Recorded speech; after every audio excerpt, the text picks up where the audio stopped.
Les membres de l'association béninoise des spécialistes des études de prospective et du développement ABCEP ont pris part ce samedi 1er avril 2023 à une formation.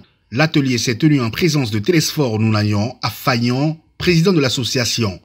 Les échanges ont permis aux participants de disposer des outils relatifs à la démarche prospective et à la théorie du changement. Le développement n'est pas possible si les transformations des comportements et des structures socio-démographiques, culturelles et politiques ne sont pas associées aux mesures purement économiques organisées selon une vision partagée et inscrite dans le temps.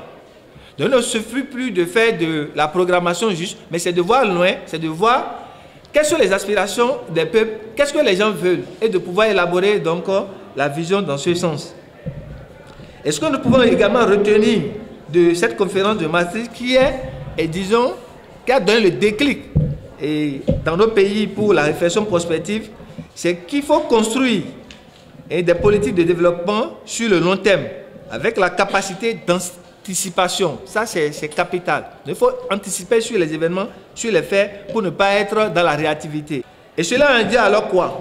Cela induit 3 niveaux, et articuler les uns aux autres, à savoir. Le premier niveau, ce sont les études prospectives. Et quand on parle d'études prospectives, c'est à long terme. 25 ans, 20 ans, 30 ans.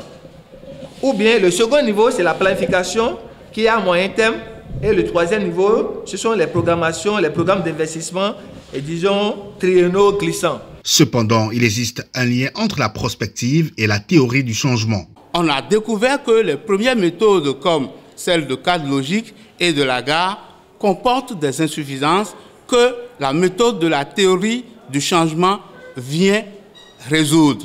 Et ceci se passait dans le milieu des années 90.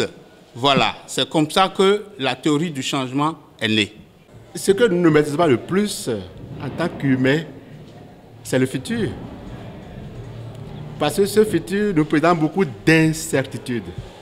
Et pour vivre et s'assurer que cette vie est heureuse, il faut forcément des outils pour gérer les incertitudes et les réduire au maximum.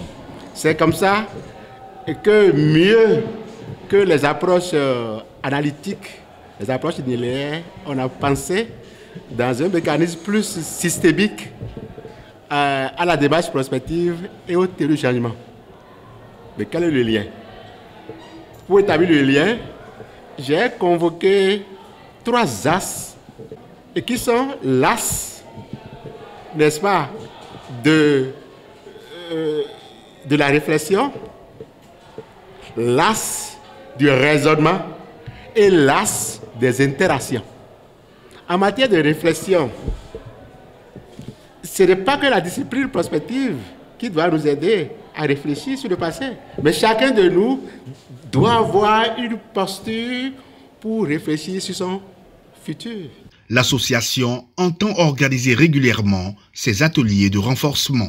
Nous avons pensé qu'il faille brasser ces 2 notions pour permettre aux cadres aujourd'hui de savoir formuler des visions et de savoir théoriser réellement sur ce qu'on appelle la conduite du changement. C'est-à-dire comment est-ce qu'on peut amener le changement dans nos sociétés, dans nos organisations. Comment est-ce que le changement dans nos populations peut s'observer. C'est pour ça que nous avons outillé nos membres, les membres de notre association, pour qu'ils comprennent les nuances qui se trouvent entre ces 2 notions et comment les mettre ensemble.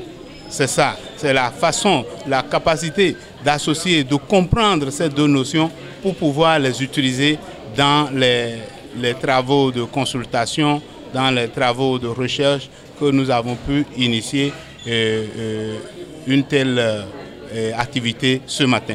La dynamique, elle a démarré. Cette dynamique va continuer tout au long de l'année et même pour beaucoup d'autres années. C'est le plan d'action qui a demandé que nous fassions cette activité aujourd'hui.